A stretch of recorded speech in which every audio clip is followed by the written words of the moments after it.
धातु और अधातु के इस विश्लेषण में हम यही समझेंगे कि कोई तत्व एक निश्चित तरीके से व्यवहार क्यों करता है और जब वह नियम तोड़ता है तो उसके पीछे का असली कारण क्या होता है। तो इसी जिज्ञासा के साथ शुरुआत करते हैं तत्वों के उस नक्शे से जिसे हम आवर्त सारणी या पीरियोडिक टेबल कहते हैं, जो कि विज्ञान का बेस है। हाँ, तो प्रकृति में कुल 118 ज्ञात तत्व हैं। अब 118 अलग अलग प्रकार की चीजों को बिना किसी व्यवस्था के समझना तो मतलब लगभग असंभव ही है। सच में बहुत कंफ्यूजिंग हो जाएगा। इतिहास में मेंडलीव ने इन्हें व्यवस्थित करने का एक शानदार प्रयास किया था, लेकिन आज जो आधुनिक आवर्त सारणी इस्तेमाल होती है वो मोज़ले द्वारा दी गई है। मोज़ले, हाँ। और इन रिसर्च नोट्स में इस तथ्य को याद रखने की एक बहुत ही मजेदार ट्रिक दी गई है। मोज़ले ने जैसे पूरी दुनिया से कहा कि लो भाई, अब इन 118 तत्वों को मैंने व्यवस्थित कर दिया है, अब सब मौज करो। मौज करो ये बहुत बढ़िया है ना, मौजले से मौज करो। परीक्षा के तनाव में ऐसी ट्रिक सच में एक मुस्कान ले आती है। लेकिन अगर हम वैज्ञानिक दृष्टिकोण से देखें तो ये सारणी असल में काम कैसे करती हैं, मैं आपसे समझना चाहूंगी। बिल्कुल। मोज़ले की ये मौज असल में बहुत ही गहरी वैज्ञानिक समझ पर आधारित थी। इस सारणी में तत्वों को 7 क्षैतिज पंक्तियों में रखा गया है जिन्हें आवर्त या पीरियड्स कहा जाता है। 7 पीरियड्स। और 18 खड़ी पंक्तियों में बांटा गया है जिन्हें वर्ग या ग्रुप्स कहते हैं। लेकिन सबसे अहम बात यहाँ ये है कि इन तत्वों का जो वर्गीकरण है वो इस बात पर निर्भर करता है कि किसी तत्व का सबसे बाहरी इलेक्ट्रॉन किस उपकोष या सबशेल में जा रहा है। उपकोष, इसे थोड़ा और आसान भाषा में कैसे समझेंगे? अगर इसे आसान भाषा में समझा जाए तो परमाणु के अंदर इलेक्ट्रॉनों के लिए अलग अलग पार्किंग स्पॉट होते हैं। अच्छा, पार्किंग स्पॉट। हाँ, इलेक्ट्रॉन जिस आखिरी पार्किंग स्पॉट पर जाकर रुकता है उसी के आधार पर पूरी सारणी को 4 मुख्य ब्लॉक्स में बांट दिया गया है। और ये ब्लॉक्स हैं S, P, D और F ब्लॉक। ये पार्किंग स्पॉट वाली तुलना तो बहुत ही सटीक बैठती है। तो चलिए फिर एक एक करके इन मोहल्लों या ब्लॉक्स में चलते हैं। चलिए। सबसे बाईं ओर S ब्लॉक है जिसमें वर्ग 1 और वर्ग 2 के तत्व आते हैं। वर्ग 1 को क्षार धातुएं या अल्कली मेटल्स कहा जाता है, जैसे लिथियम, सोडियम, पोटेशियम। हाँ, जो बहुत मशहूर हैं। और नोट्स में इसे याद रखने का सूत्र भी बड़ा दिलचस्प है। हलीना की रब से फरियाद, मतलब hydrogen, lithium, sodium, potassium, rubidium, caesium, francium. ये ट्रिक्स रिवीजन के लिए कमाल की हैं। बिल्कुल। और इसी तरह वर्ग 2 यानी क्षार मृदा धातुएं या अल्कलाइन अर्थ मेटल्स को याद करने का सूत्र है बी मग का सर्प 12। बेरिलियम, मैग्नीशियम, कैल्शियम और बाकी सब। हाँ, ट्रिक्स तो बहुत अच्छी हैं, लेकिन एक सवाल उठता है मेरे मन में कि एस ब्लॉक के ये तत्व इतने ज्यादा प्रतिक्रियाशील यानी रिएक्टिव क्यों होते हैं? इसके पीछे का जो विज्ञान है ना, वो उनके उसी आखिरी इलेक्ट्रॉन में छुपा है जिसके बारे में मैं बता रहा था। अच्छा। हाँ, वर्ग 1 के इन सभी तत्वों के सबसे बाहरी आवरण में यानी सबसे बाहर वाले पार्किंग स्पॉट में केवल 1 इलेक्ट्रॉन होता है। सिर्फ 1? जी। और वे रासायनिक रूप से स्थायी या स्टेबल होने के लिए उस 1 इलेक्ट्रॉन से छुटकारा पाने को एकदम बेताब रहते हैं। ओह, मतलब उन्हें वो 1 इलेक्ट्रॉन नहीं चाहिए? बिल्कुल नहीं चाहिए। जैसे ही उन्हें कोई दूसरा तत्व मिलता है जो उस इलेक्ट्रॉन को ले सके, वे तुरंत प्रतिक्रिया कर बैठते हैं। यही कारण है कि वे इतने अस्थिर और उग्र होते हैं। सोडियम का पानी में फटना इसी का नतीजा है। अब समझी, ये सच में बहुत तार्किक है। अब इसके ठीक विपरीत अगर सारणी के एकदम दाईं ओर पी ब्लॉक पर नजर डाली जाए तो वहां की कहानी बिल्कुल अलग है। हाँ, पी ब्लॉक वर्ग 13 से 18 तक, इसे प्रतिनिधि तत्व या रिप्रेजेंटेटिव एलिमेंट्स भी कहा जाता है। सही कहा। मुझे लगता है ये आवर्त सारणी का सबसे डायनामिक इलाका है। यही एकमात्र ऐसी जगह है जहां धातुएं, अधातुएं और उपधातुएं यानी मेटलॉइड्स तीनों एक साथ एक ही ब्लॉक में रहते हैं। हाँ, और इनके बीच एक टेढ़ी मेढ़ी लाइन होती है जो धातुओं को अधातुओं से अलग करती है, जिगजैग लाइन। और इसी ब्लॉक में वर्ग 17 भी है, जिसे हैलोजन परिवार कहते हैं। इसके लिए हमारे नोट्स में एक बहुत ही रोचक ट्रिक है, वो फालतू वाली। हाँ, फालतू में हेलो किया तो हो जाएगा खतरा, मतलब खतरा से 17वां वर्ग, फालतू से फ्लोरीन और हेलो से हैलोजन। बहुत बढ़िया। और उसी के ठीक बगल में पी ब्लॉक के बिल्कुल किनारे पर वर्ग 18 मौजूद है, जिसे उत्कृष्ट गैसों या नोबल गैसों का समूह कहा जाता है, जैसे हीलियम, नियॉन, आर्गन। हाँ, अक्रिय गैसें भी कहते हैं ना इन्हें। बिल्कुल। अगर हम एस ब्लॉक की उस अस्थिरता और बेचैनी को याद करें तो ये उत्कृष्ट गैसें बिल्कुल उसके विपरीत हैं। वे किसी से प्रतिक्रिया ही नहीं करती। ऐसा क्यों? क्या इनके पास देने के लिए कुछ नहीं है? असल में उनके इलेक्ट्रॉनों के पार्किंग स्पॉट्स पूरी तरह से भरे हुए होते हैं। ओह, हाउसफुल। हाँ, एकदम हाउसफुल। उन्हें न तो किसी को इलेक्ट्रॉन देने की जरूरत है और न ही किसी से लेने की। वे पूरी तरह से संतुष्ट होती हैं, एकदम किसी सन्यासी की तरह। सन्यासी गैसें, ये अच्छा नाम है। तो हमने एस और पी ब्लॉक की बात कर ली। इन दोनों के बीच जो डी ब्लॉक है वो मुझे एक पुल की तरह लगता है। बिल्कुल, वो वर्ग 3 से 12 तक फैला एक ब्रिज ही है। इन्हें संक्रमण तत्व या ट्रांजिशन एलिमेंट्स कहा जाता है, जिसमें लोहा, तांबा और सोना जैसे महत्वपूर्ण तत्व शामिल हैं। हमारे नोट्स बताते हैं कि ये तत्व उत्प्रेरक या कैटलिस्ट के रूप में बेहतरीन काम करते हैं। हाँ, कैटलिस्ट और उत्प्रेरक को अगर समझना हो तो मुझे वो एक मैच मेकर या बिचौलिए की तरह लगते हैं, जो दो लोगों की शादी तो करवा देता है लेकिन खुद उस शादी में कोई सीधा हिस्सा नहीं लेता। हाँ, ये तुलना बिल्कुल सटीक है।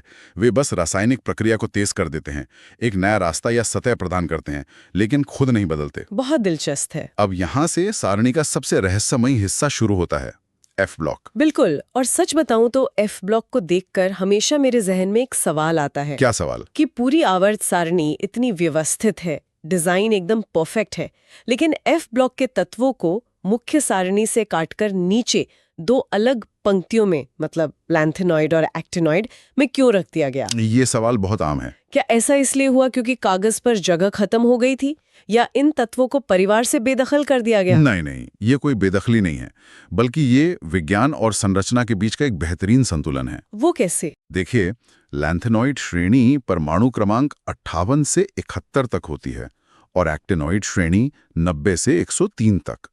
इन कुल 28 तत्वों के रासायनिक गुण आपस में इतने ज्यादा समान होते हैं कि वे एक स्थान पर रहने के हकदार हैं। एक ही बॉक्स में। हाँ, अब अगर उन्हें मुख्य सारणी के बीच में ही डाल दिया जाता तो सोचिए आवर्त सारणी का आकार कितना चौड़ा और बेढंगा हो जाता। उसका पूरा ढांचा ही बिगड़ जाता। ओ, मतलब वो देखने में अजीब लगती है। बिल्कुल। इसलिए गुणों की समानता और सारणी के आकार को संतुलित रखने के लिए इन्हें आंतरिक संक्रमण तत्व के रूप में सारणी के ठीक नीचे एक अलग जगह दी गई। समझ गई। यानी ये सिर्फ रसायन विज्ञान नहीं है, बल्कि एक बेहतरीन डिजाइन भी है। एकदम सही। अब जब तत्वों की इस व्यवस्था को समझ लिया गया है तो मुझे लगता है उनके वास्तविक भौतिक गुणों की ओर बढ़ना चाहिए। और यहीं पर विज्ञान के वो असली बागी सामने आते हैं, वे अपवाद जो नियमों को तोड़ते हैं, जिनके बिना विज्ञान अधूरा है। एकुल, जब धातुओं की बात होती है तो दिमाग में कठोरता की तस्वीर उभरती है। धातुएं आघातवर्धनीय होती हैं, यानी मैलेबल, उन्हें पीटकर चादर बनाया जा सकता है। हाँ, जैसे लोहे की चादर। वे तन्य भी होती हैं, डक्टाइल यानी खींचकर तार बनाया जा सकता है। लेकिन फिर वही सवाल उठता है कि अगर धातुएं इतनी कठोर होती हैं तो हमारी वो पिछली चर्चा वाले एस ब्लॉक के सोडियम और पोटेशियम मक्खन की तरह मुलायम क्यों होते हैं? इस विरोधाभास का जो उत्तर है ना, वो उनके परमाणुओं के बीच के धात्विक बंध यानी मेटालिक बॉन्ड में छिपा है। Metallic bond? हाँ, आमतौर पर धातुओं की संरचना एक दीवार की तरह होती है, जहां सारे परमाणु एक जैसी ईंटों की तरह सजे होते हैं और उनके बीच बहुत मजबूत धात्विक बंध होता है, एक गोंद की तरह, जो उन्हें जोड़े रखता है। बिल्कुल। लेकिन लिथियम, सोडियम और पोटेशियम के बाहरी आवरण में केवल एक इलेक्ट्रॉन होता है, जैसा हमने पहले बात की। इस वजह से उनका ये धात्विक बंध बहुत ही कमजोर होता है। ओह, तो गोंद ही कमजोर है। बिल्कुल। ये गोंद इतना कमजोर होता है कि एक सामान्य चाकू भी उन परमाणुओं की परतों को आसानी से अलग कर सकता है। और परीक्षा के नजरिए से इसे याद रखने की ट्रिक भी हमारे नोट्स में है। लीना को काटा जा सकता है। लीना। हाँ। ली से लिथियम, Na से सोडियम और K से पोटेशियम। लीना के। अरे वाह, लीना को काटा जा सकता है। और कठोरता की इस चर्चा में एक और बड़ा अपवाद है जो मुझे अधातुओं की तरफ से आता हुआ दिखता है। आप कार्बन की बात कर रही हैं? बिल्कुल। अधातुएं आमतौर पर भंगुर होती हैं, ब्रिटल होती हैं। कोयले पर हथौड़ा मारा जाए तो वो चूर चूर हो जाता है। लेकिन कार्बन का ही एक अपर रूप है, एक एलोट्रोप है, हीरा यानी डायमंड, जो कि दुनिया की सबसे कीमती चीजों में से है। हाँ, और ये एक अधातु है, फिर भी प्रकृति में अब तक ज्ञात सबसे कठोर पदार्थ है।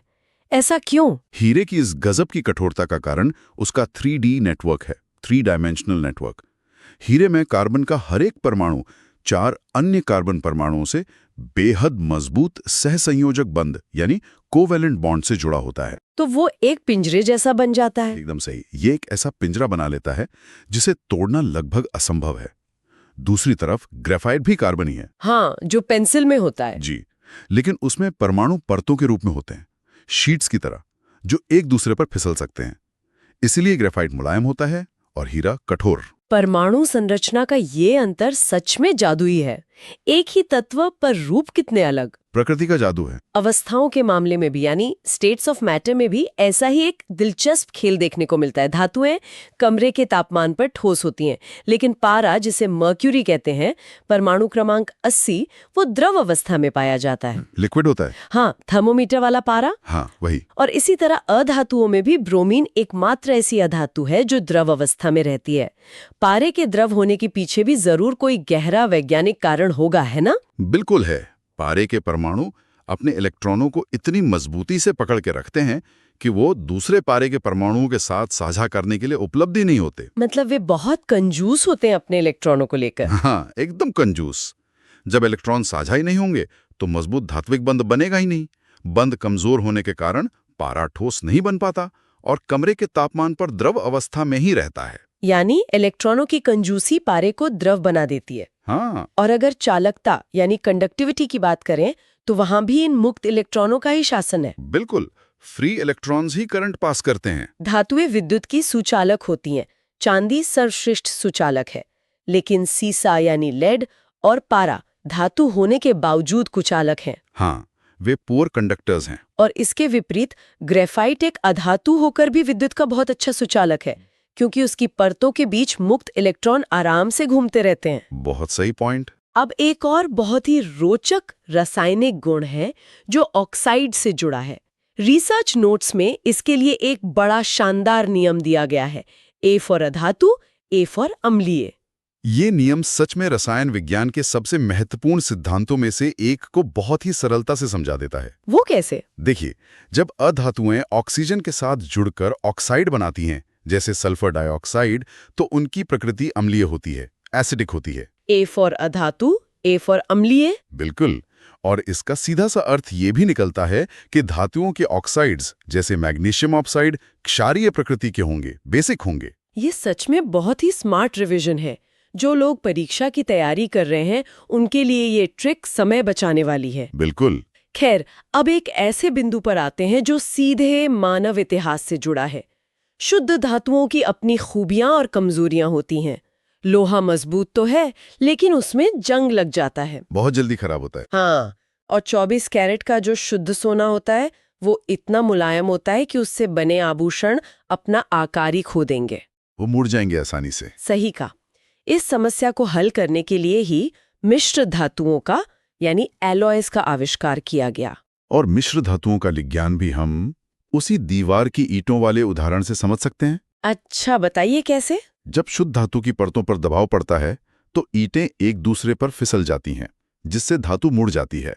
लेकिन जब किसी धातु में कोई अन्य धातु या अधातु मिला दी जाती है तो ये ऐसा है जैसे ईंटों की उस दीवार के बीच में कुछ बड़े बड़े पत्थर फंसा दिए जाएं। ओह, तो अब वो फिसल नहीं पाएंगी। बिल्कुल।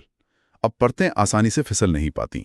इसी वजह से मिश्र धातुएं शुद्ध धातु की तुलना में बहुत ज्यादा कठोर और मजबूत हो जाती हैं। ये एक बहुत ही स्पष्ट तस्वीर पेश करता है दिमाग में। और परीक्षा के लिए इन मिश्र धातुओं के संगठन को याद रखना बहुत जरूरी है। ट्रिक्स है ना हमारे पास? बिल्कुल है। पीतल को याद रखने की ट्रिक है पिताजी। पी से पीतल, ता से तांबा यानी कॉपर 70% और जी से जिंक 30%। ये बहुत आसान है। और इसी तरह टांका यानी सोल्डर, जिसका इस्तेमाल इलेक्ट्रिशियन तारों को जोड़ने के लिए करते हैं, उसमें टिन और सीसा होता है। इसकी ट्रिक है सॉल्ट, सी से सीसा और एलटी से टिन। और कांसा, जिसे ब्रॉन्ज कहते हैं, वो कॉपर और टिन का मिश्रण है। सही कहा। लेकिन नोट्स में कुछ ऐसे नाम भी हैं जो मुझे पूरी तरह से भ्रामक लगते हैं, स्कैम लगता है। स्कैम? जैसे कि? जैसे जर्मन सिल्वर में 0% चांदी होती है और रोल्ड गोल्ड में 0% सोना होता है। विज्ञान में ऐसे क्लिकबेट नाम रखने के पीछे क्या वजह रही होगी? क्लिकबेट। अगर इसके ऐतिहासिक पहलू को देखा जाए तो ये कोई धोखा देने के लिए नहीं था। 19वीं सदी में जब जर्मन धातु कर्मियों ने तांबे, जिंक और निकल को मिलाकर एक नई मिश्र धातु बनाई, तो वो बिल्कुल चांदी की तरह सफेद और चमकदार दिखती थी। अच्छा, मतलब सिर्फ अपीयरेंस की वजह से? हाँ, क्योंकि वो दिखने में सिल्वर जैसी थी और जर्मनी से आई थी, तो लोगों ने उसे जर्मन सिल्वर कहना शुरू कर दिया। इसका इस्तेमाल सस्ते बर्तन और कटलरी बनाने में खूब हुआ। तो ये बस एक बोलचाल का नाम बन गया। बिल्कुल। और यही कहानी रोल्ड गोल्ड की है, जो असल में कॉपर और एल्यूमिनियम का मिश्रण है, लेकिन वो एकदम सोने जैसा दिखता है। ये नाम उनके रासायनिक गुणों से नहीं, बल्कि उनके रूप रंग और उनके उपयोग के इतिहास से आए हैं। रूप रंग का ये खेल सच में दिलचस्प है। और जब असली सोने की बात आती है तो वो आसानी से किसी रसायन से प्रतिक्रिया नहीं करता। इसीलिए तो वो सालों साल चमकता है। हाँ, इसी कारण सोना हजारों सालों तक सुरक्षित रहता है। लेकिन रसायन विज्ञान में एक ऐसा ब्रह्मास्त्र है जो इस अजेय सोने को भी पिघला देता है, एक्वारेजिया या अम्लराज। अम्लराज यानी अम्लों का राजा। एक्वारेजिया कोई सामान्य अम्ल नहीं है। ये दो सांद्र अम्लों, हाइड्रोक्लोरिक अम्ल यानी HCl और नाइट्रिक अम्ल यानी HNO3 का ताज़ा मिश्रण है। Fresh mixture. लेकिन यहाँ सबसे महत्वपूर्ण बात यह है कि ये दोनों अम्ल अकेले सोने का कुछ नहीं बिगाड़ सकते। अकेले कुछ नहीं कर सकते? नहीं। जब इन्हें मिलाया जाता है तो नाइट्रिक अम्ल सोने के कुछ परमाणुओं को ऑक्सीकृत करके सतह से अलग करने की कोशिश करता है, और ठीक उसी समय HCl से निकलने वाले क्लोराइड आयन उन सोने के परमाणुओं को जकड़ लेते हैं। ओह, ये तो पूरा एक टीम वर्क है। बिल्कुल। इस बेहतरीन टीम वर्क के जरिए सोना पूरी तरह घुल जाता है। और इस टीम वर्क के अनुपात को याद रखने का तरीका भी बहुत ही स्मार्ट है नोट्स में। हाँ, जो अक्सर पूछा जाता है। परीक्षा में अक्सर आता है कि एक्वारेजिया में HCl और HNO3 का अनुपात क्या है। ये 3:1 होता है। इसे याद रखने के लिए बस ये देखना है कि HCl में 3 अक्षर हैं, HCl, इसलिए अनुपात का जो 3 है वो हमेशा HCl के साथ रहेगा। एकदम सही। और ऐसे ही एक और महत्वपूर्ण बिंदु है अमलगम। जब किसी भी धातु को पारे के साथ मिलाया जाता है तो विस्तृत विश्लेषण के अंत में एक और बेहद रहस्यमयी तथ्य पर विचार करना आवश्यक है, जो हमारे नोट्स में छिपा हुआ है। कौन सा तथ्य? परायूरेनियम तत्व या ट्रांस यूरेनियम एलिमेंट्स के बारे में। आवर्त सारणी में यूरेनियम, जिसका परमाणु क्रमांक 92 है, वहां तक के तत्व तो प्रकृति ने बनाए हैं।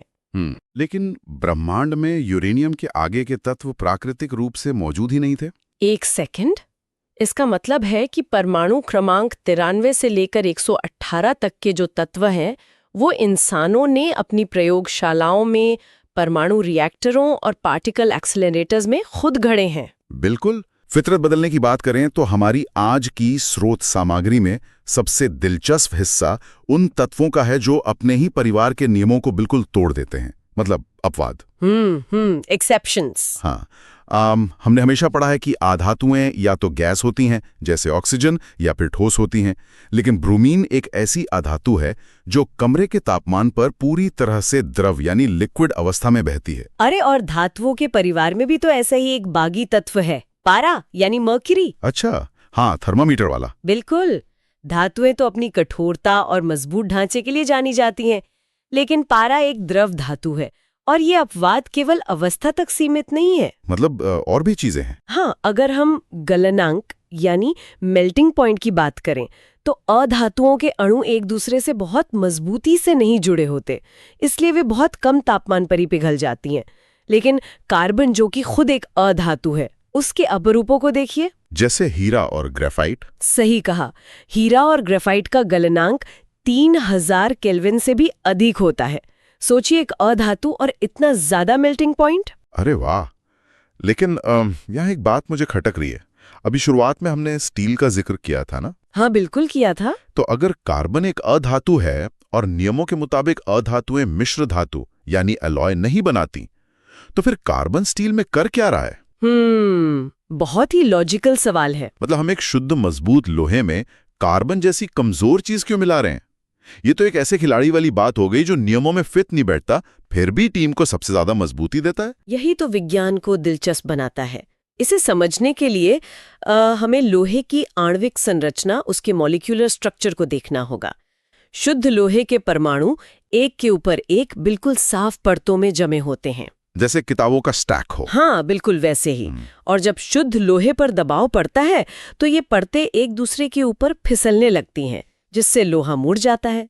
अब जब हम इसमें थोड़ा सा कार्बन मिला देते हैं तो कार्बन के छोटे परमाणु लोहे की उन परतों के बीच की खाली जगह में जाकर फंस जाते हैं। अच्छा, तो मतलब वे परतों के बीच में एक तरह से स्पीड ब्रेकर का काम करते हैं। बिल्कुल, वे परतों को फिसलने से रोक देते हैं। एक छोटी सी अधातु की उपस्थिति लोहे जैसी भारी भरकम धातु के पूरे चरित्र को बदल देती है। क्या बात है। उसे एक बहुत मजबूत स्टील में बदल देती है। ज्ञान का असली मूल्य इन अपवादों को रटने में नहीं, बल्कि ये समझने में है कि प्रकृति कितनी विविध है। वो कठोर नियमों पर चलने वाली कोई मशीन नहीं है। ये बात तो है। और अगर ये तत्व अपने ढांचे में इतने अनोखे हैं, तो ये सोचना दिलचस्प है कि जब ये बाहर खुली हवा या पानी के संपर्क में आते हैं तो क्या करते हैं। ओह, वहां तो पूरा युद्ध क्षेत्र बन जाता है। हाँ, स्रोत भी यही बताते हैं कि अलग अलग धातुएं बिल्कुल अलग तरीके से प्रतिक्रिया करती हैं। जैसे सोडियम और पोटेशियम इतने आक्रामक हैं कि हवा में खुला छोड़ते ही आग पकड़ लेते हैं। एकदम सही। उन्हें शांत रखने के लिए तो केरोसिन में डुबोकर रखना पड़ता है। और इसके ठीक विपरीत मैग्नीशियम, एल्यूमिनियम और लेड जैसी धातुएं भी हैं। वो शांत रहती हैं। हाँ, ये हवा के साथ बहुत धीरे प्रतिक्रिया करती है। ये आग पकड़ने के बजाय ऑक्सीजन के साथ मिलकर अपनी सतह पर एक ऑक्साइड की परत बना लेती है। अच्छा, एक कोटिंग जैसी। हाँ, ये परत धातु के लिए एक प्राकृतिक ढाल का काम करती है, जो अंदर की बाकी धातु को ऑक्सीजन से बचाती है ताकि वो और खराब ना हो। और इसी प्राकृतिक ढाल वाले विचार को इंसानों ने भी अपने फायदे के लिए इस्तेमाल किया है, जिससे शायद एनोडीकरण या एनोडाइजिंग कहते हैं। राइट। स्रोतों में लिखा है कि एल्यूमिनियम को जंग से बचाने के लिए उस पर जानबूझकर एल्यूमिनियम ऑक्साइड की एक मोटी परत चढ़ाई जाती है। इसके लिए तनु सल्फ्यूरिक एसिड का उपयोग करके विद्युत अपघटन किया जाता है। लेकिन एक मिनट, यहाँ तनु या डाइल्यूट एसिड का क्या मतलब है और ये इस पूरी प्रक्रिया में कर क्या रहा है? तनु का मतलब है कि एसिड में काफी मात्रा में पानी मिलाया गया है। इसका कारण ये है कि हमें बिजली को पानी के भीतर से गुजारना है, लेकिन शुद्ध पानी बिजली का अच्छा सुचालक नहीं होता। मतलब उसमें से करंट आसानी से पास नहीं होगा। बिल्कुल। इसलिए थोड़ा सा एसिड पानी में आयन पैदा करता है, जिससे करंट आसानी से बह सके। अच्छा, तो एसिड बस रास्ता बना रहा है। हाँ, और जब इस मिश्रण में बिजली दौड़ाई जाती है तो एनोड यानी जो पॉजिटिव सिरा है, वहां पर ऑक्सीजन गैस के बुलबुले बनते हैं। चूंकि हमने एल्यूमिनियम को ही एनोड बनाया हुआ है, वह ताज़ी ऑक्सीजन तुरंत एल्यूमिनियम के साथ जुड़कर ऑक्साइड की एक बहुत ही सख्त और एक समान परत बना लेती है। ये तो धातुओं का ऑक्सीजन के साथ एक बहुत ही सीधा सा संबंध हो गया। लेकिन इन्हीं ऑक्साइड्स में एक दल बदलने वाली श्रेणी भी तो है। आप उभयधर्मी ऑक्साइड या एम्फोटेरिक ऑक्साइड्स की बात कर रहे हैं। हाँ, वही। आमतौर पर धातुओं के ऑक्साइड्स क्षारीय यानी बेसिक प्रकृति के होते हैं, लेकिन एल्यूमिनियम ऑक्साइड जैसे यौगिक अम्ल मतलब एसिड के साथ भी प्रतिक्रिया कर लेते हैं, और क्षार यानी बेस के साथ भी। वे स्थिति के अनुसार अपना व्यवहार बदल लेते हैं। अगर सामने कोई मजबूत एसिड है तो वे बेस की तरह काम करेंगे, और अगर सामने बेस है तो वे एसिड बन जाएंगे। यह लचीलापन ही उन्हें खास बनाता है। और पानी के साथ धातुओं की प्रतिक्रिया भी कुछ ऐसी ही विविध है ना? कुछ ठंडे पानी से प्रतिक्रिया करती हैं, कुछ सिर्फ गर्म पानी से, और कुछ को तो एकदम भाप चाहिए। हाँ, रिएक्टिविटी सीरीज या सक्रियता श्रेणी का पूरा खेल है ये। मुझे वो स्कूल की ट्रिक याद आ रही है। पोसो, केला, मैगी, आलू, जरा फिर ले तापसी गोल्ड। मतलब पोटेशियम सोडियम से लेके नीचे गोल्ड तक। बिल्कुल सही ट्रिक है, और इसी सीरीज से पता चलता है कि कौन पानी के साथ कैसा व्यवहार करेगा। और एक चीज और मैंने पढ़ा था कि कैल्शियम और मैग्नीशियम पानी में तैरने लगते हैं। मतलब धातु जैसी भारी चीज पानी पर कैसे तैर सकती है? यहाँ एक महत्वपूर्ण सवाल उठता है कि धातुएं पानी पर तैरती कैसे हैं। इसका जवाब उस प्रतिक्रिया के दौरान बनने वाली हाइड्रोजन गैस में छिपा है। Hydrogen gas? हाँ, जब कैल्शियम ठंडे पानी से और मैग्नीशियम गर्म पानी से प्रतिक्रिया करता है तो हाइड्रोजन गैस के छोटे छोटे बुलबुले बनते हैं, और ये बुलबुले तुरंत धातु की सतह पर चिपक जाते हैं, के प्रभाव को कम कर देते हैं और उसे खींच के पानी की सतह पर ले आते हैं, जिससे वो तैरने लगती है। क्या बात है। लेकिन चूंकि ये धातुएं इतनी सक्रिय हैं कि हवा और पानी से तुरंत जुड़ जाती हैं, तो ये एक बहुत बड़ा सवाल खड़ा करता है। कैसा सवाल? यही कि हम इन्हें जमीन से शुद्ध रूप में निकालते कैसे हैं। खदानों से निकलने वाले अयस्कों में तो ये दूसरी अशुद्धियों और तत्वों के साथ पूरी तरह गुंथे हुए होते होंगे। बिल्कुल गुंथे होते हैं, और उन अशुद्धियों को गैंग कहा जाता है। गैंग? जी। धातुओं को उनके अयस्कों से बाहर निकालना यानी धातुकर्म या मेटलर्जी एक बहुत ही सटीक रासायनिक प्रक्रिया है और ये प्रक्रिया पूरी तरह इस बात पर निर्भर करती है कि धातु किस रूप में फंसी हुई है। मतलब वो किसके साथ बॉन्ड बनाए हुए? हाँ, जैसे अगर वो सल्फाइड अयस्क के रूप में है, उदाहरण के लिए पारे का अयस्क सिनाबार, तो उसे हवा की भरपूर उपस्थिति में बहुत तेज गर्म किया जाता है। इसे भर्जन या रोस्टिंग कहते हैं। रोस्टिंग। और अगर धातु कार्बोनेट अयस्क के रूप में है तो उसे हवा की सीमित मात्रा में गर्म किया जाता है, जिसे निस्तापन या कैल्सिनेशन कहते हैं। सही कहा। लेकिन एक कंफ्यूजन है, अगर सल्फाइड को इतनी हवा दे रहे हैं तो कार्बोनेट को भी हवा में ही गर्म करना चाहिए ना, उसमें हवा क्यों रोकनी पड़ती है? मतलब रसायन विज्ञान के नजरिए से दोनों में ये फर्क क्यों है? क्योंकि यहाँ मुख्य उद्देश्य धातु को ऑक्साइड में बदलना है। सल्फाइड अयस्क में धातु के साथ सल्फर जुड़ा होता है, हमें सल्फर को हटाकर वहां ऑक्सीजन लानी है। अच्छा, इसलिए बाहर से हवा दे रहे हैं? बिल्कुल, ताकि भरपूर ऑक्सीजन मिले और सल्फर ऑक्सीजन के साथ मिलकर सल्फर डाइऑक्साइड गैस बनकर उड़ जाए। लेकिन कार्बोनेट अयस्क जैसे जिंक कार्बोनेट, उसमें तो ऑक्सीजन पहले से ही मौजूद है। कार्बन और ऑक्सीजन धातु के साथ पहले से ही बंधे हुए हैं। ओह, तो बाहर से ऑक्सीजन देने का कोई मतलब ही नहीं है। एकदम सही। अगर हम इसे सिर्फ गर्म करेंगे तो कार्बन डाइऑक्साइड गैस आसानी से टूटकर उड़ जाएगी और पीछे शुद्ध धातु का ऑक्साइड बच जाएगा। वहां बाहर से अतिरिक्त हवा देने की कोई जरूरत ही नहीं होती। तो मतलब रोस्टिंग में हम सल्फर को जलाने के लिए हवा दे रहे हैं और कैल्सिनेशन में सिर्फ कार्बोनेट को तोड़ने के लिए गर्मी दे रहे हैं? बिल्कुल। और एक बार जब ऑक्साइड मिल जाता है तो कार्बन का इस्तेमाल करके उसमें से ऑक्सीजन को अलग कर लिया जाता है। हाँ, अपचयन या रिडक्शन के जरिए। लेकिन कई जगह हमें बहुत ही उच्च स्तर की शुद्धता चाहिए होती है, खासकर जब बिजली के तारों के लिए तांबा वगैरह चाहिए हो। तब क्या करते हैं? वहां हम विद्युत अपघटनी परिष्करण यानी इलेक्ट्रोलाइटिक रिफाइनिंग का सहारा लेते हैं। हाँ, इसमें अशुद्ध धातु का एक बड़ा टुकड़ा एनोड बना दिया जाता है और शुद्ध धातु की एक पतली सी पट्टी कैथोड। जैसे ही बिजली चालू होती है, अशुद्ध धातु घुलने लगती है और शुद्ध धातु कैथोड पर जमा हो जाती है। लेकिन जो कचरा या गैंग होता है, उसका क्या होता है? वो कहाँ जाता है? वो कचरा घुलता नहीं है, वो एनोड के ठीक नीचे बर्तन की तली में इकट्ठा हो जाता है, जिसे एनोड पंख या एनोड मड कहते हैं। Anode mud? नाम थोड़ा अजीब है। अजीब है, लेकिन कभी-कभी इस कचरे में सोने और चांदी जैसी कीमती धातुएं भी मिल जाती हैं, जो मुख्य धातु के साथ अशुद्धि के रूप में जुड़ी थी। अरे वाह, कचरे में सोना। खैर, धातुओं को इस तरह अलग करना और जोड़ना अंततः परमाणुओं के स्तर पर होने वाले इलेक्ट्रॉनों के लेन देन पर ही तो निर्भर करता है ना? पूरी तरह से। श्रोत इसे आयनिक यौगिकों के निर्माण के रूप में समझाते हैं। मुझे ये एक बार्टर सिस्टम या वस्तु विनिमय की तरह लगता है। वो कैसे? मान लीजिए सोडियम के पास बाहरी कक्षा में एक एक्स्ट्रा इलेक्ट्रॉन है, जिसे वो हर हाल में बेचना चाहता है ताकि वो स्थिर हो सके। वहीं क्लोरीन बिल्कुल उसी एक इलेक्ट्रॉन की तलाश में दर-दर भटक रहा है। जब वे दोनों मिलते हैं तो सोडियम अपना इलेक्ट्रॉन क्लोरीन को दे देता है। एक परफेक्ट बार्टर सिस्टम। बहुत ही अच्छा उदाहरण है। सौदा तो हो गया, लेकिन इस सौदे के बाद की कहानी ज्यादा दिलचस्प है। क्या होता है उसके बाद? इलेक्ट्रॉन देने के कारण सोडियम धनात्मक यानी पॉजिटिव हो जाता है और इलेक्ट्रॉन लेने के कारण क्लोरीन ऋणात्मक यानी नेगेटिव हो जाता है। अब वो एक स्थिर विद्युत बल या इलेक्ट्रोस्टैटिक फोर्स से बंध जाते हैं। अच्छा, प्लस और माइनस का अट्रैक्शन। बिल्कुल, वे चुंबक के दो विपरीत ध्रुवों की तरह एक दूसरे से हमेशा के लिए मजबूती से चिपक जाते हैं और इसी से बनता है हमारा साधारण नमक सोडियम क्लोराइड। और ये बंधन इतना मजबूत होता है कि आयनिक यौगिक हमेशा ठोस अवस्था में मिलते हैं और इनका गलनांक भी बहुत ज्यादा होता है। हाँ, लेकिन इनकी एक खास बात यह है कि ठोस अवस्था में ये बिजली के कुचालक होते हैं। मतलब करंट पास नहीं होता? नहीं, क्योंकि इनके आयन्स इतनी मजबूती से बंधे होते हैं कि वे अपनी जगह से हिल नहीं सकते। पर जैसे ही आप इन्हें पानी में घोलते हैं या अत्यधिक गर्मी देकर पिघला देते हैं तो वो मजबूत इलेक्ट्रोस्टैटिक बल टूट जाता है और आयन्स आजाद हो जाते हैं। एकदम सही।